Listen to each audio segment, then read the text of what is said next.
sobrang laki po ng bagay na yun sa part ng buhay ko po, sa part po ng isang buhay ng tao, na lahat po kami mga players, yun po yung isang goal natin maliban po sa una na priority natin na championship, yun po yung personal award na nabuo po natin yung pangarap natin pagkatapos natin pagdaanan ng hirap.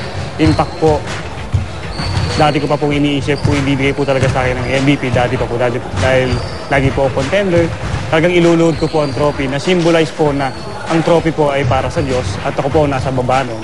Pero kahit dama ni Arwin ang bigat ng responsibilidad ng pagiging isang MVP, mananatili pa rin daw nakaapak ang kanyang mga paa sa lupa.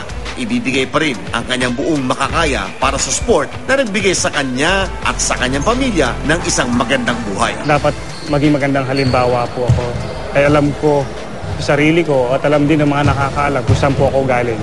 Gusto pong itaas sa kanila ang trophy nyo na hindi po talaga imposible. Kahit nandun tayo sa ilalim, basta gugustuhin po natin, makakaya po natin.